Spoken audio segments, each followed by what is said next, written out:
Hey guys, this is Eric Tarr for theproaudiofiles.com. Here's a video for you about creating 4 basic types of reverb effects. I've already got a rough mix pulled up in this session here for an acoustic pop song. I'll play it back for you, and then I'll get to work adding reverb on different elements of my mix.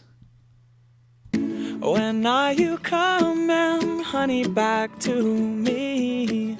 'Cause I've been lonely as a bird without a beat. But there's gotta be a better way to say the things that might just help me understand you. There's gotta be a better way to say the things I should have told you yesterday.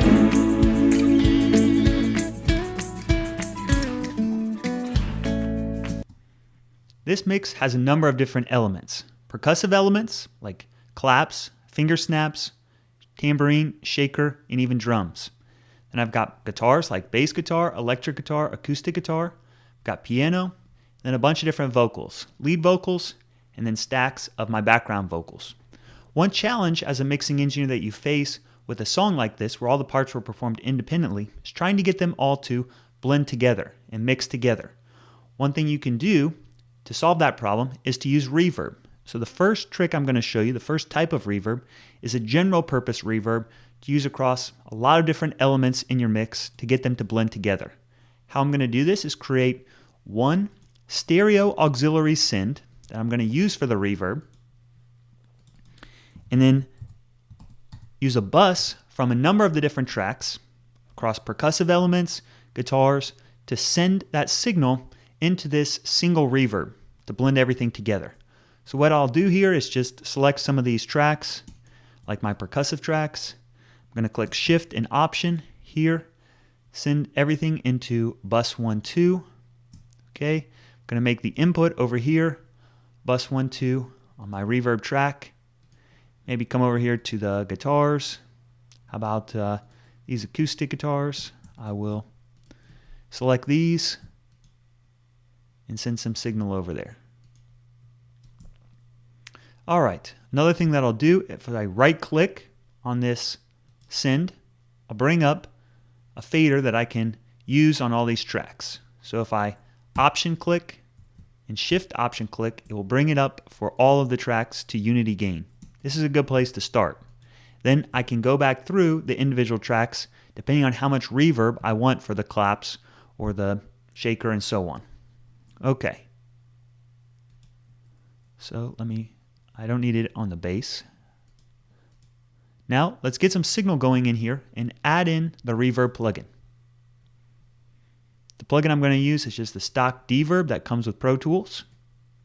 Let me talk about dialing in the settings that you might want to use for a general purpose reverb like this. I'm going to use more of a room reverb sound. I don't need a long wash of reverb for the mix, so I'm just going to use a short reverb time, about 1 second. Maybe I'll add in a few milliseconds of pre-delay. How about 15 milliseconds will be great. I'm going to back off the diffusion so that the reverb isn't too dense. I don't want it to be too dense. I just want to add in, a little bit of ambience. So let me play it back and start listening to these things. When are you coming, honey, back to me? 'Cause I've been lonely as a bird without a beat. But there's gotta be a better way to say the things that might just help me understand. To help you focus on it, what I'm going to do here is solo these tracks and just listen to these.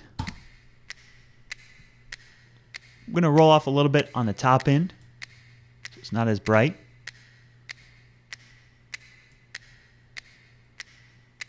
Even back off the reverb time even more.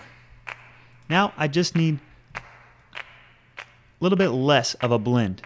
I want more of the dry signal, just enough reverb to give it a sense of space.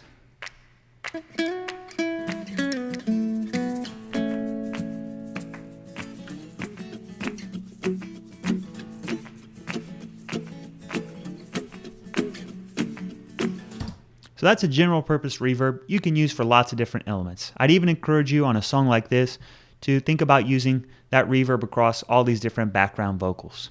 Next, let me move on to a different type of reverb that I'm going to use over here for my lead vocals. Here, instead of a room type of sound with a short reverb tail, I'm going to use much longer reverb time. So here, I'm going to go for a different type of reverb, a hall reverb. Okay. For this one, I'll switch over and use the air reverb. Okay. Next, I'm going to go in and find here the early reflections. Look for one that's going to give me more of a hall sound, concert hall. That'll be great. Back off the pre-delay a little bit. How about 20 milliseconds? Say a room size about 75. Then a reverb time, I'm going to look for it to be a little bit longer. So this one will be closer to 2 seconds. I'm going to use more of the reverb tail, less early reflections, so I get more of a wash in the sound. Next, I need to go in here, bring the signal in on a different bus 3-4. Set it up over here too on bus 3-4. Now I've routed this signal to a different reverb. Let's listen to this one. I'll call this my vocal verb. Come and honey back to me, 'cause I've been lonely as a bird. Let me just focus on the vocals. When are you coming, honey, back to me? 'Cause I've been lonely. I'm going to roll off a little bit on the top end again. When are you coming, honey, back to me? 'Cause I've been lonely as a bird without a bee. Shorten the low end. But there's gotta be a better way to say the things that might just help me understand you. There's gotta be a better way to say the things I should have told you yesterday. When are you coming, honey, back to me? 'Cause I've been lonely as a bird without a bee. But there's gotta be a better. So there's my second type of reverb, much longer reverb tail. That's great for something like your lead vocals, where you want to make sure that it has a distinct sound, and also it's okay for it to be a little bit different than the other elements in your mix. Let me move on to some more creative types of reverb that I'll show you. How about here, I'll focus on the electric guitars. Instead of kind of the conventional reverb sound to give it a sense of space in a room or a hall, I'm going to do something more creative. Here, I'll go on these electric guitars. Let's listen to these to begin with.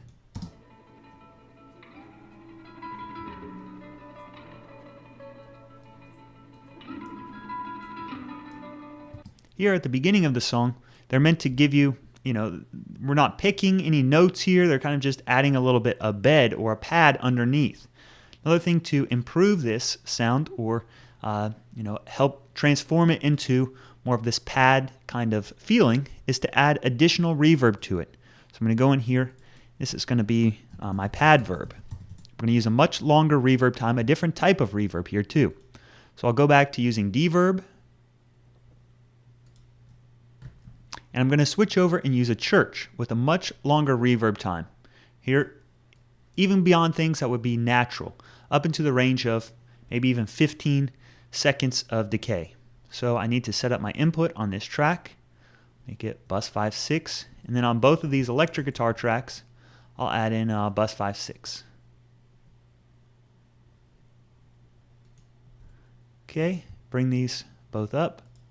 Now I'll just blend in this really, really long delay that can help turn my electric guitar into more of a pad type of sound.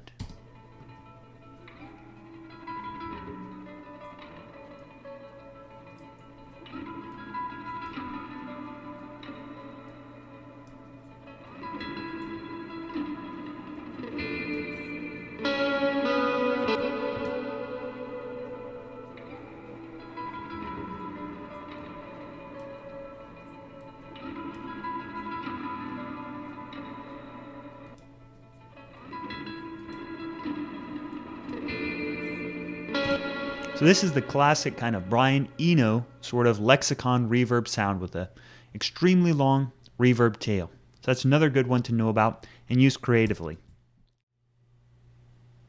Next, let me show you another type of creative reverb effect. This is another classic sound that uses spring reverb. I'm going to focus on this electric guitar right here. It sounds like this.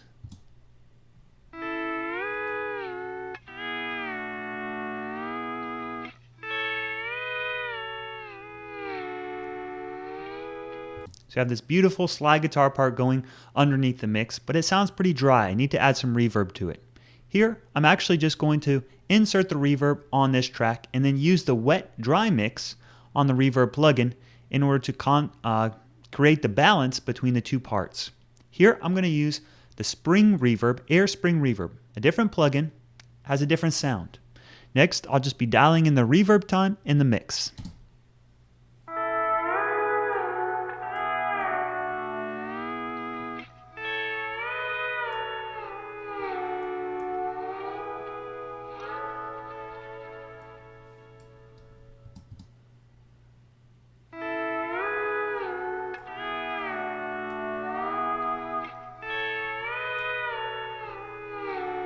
This plugin is a simulation of these old type of spring tanks that would be found in guitar amplifiers. So this type of reverb is great whether you're using slide guitar or even some electric guitar parts. So there you go. It's 4 basic types of reverb that you can use on various elements of your mix.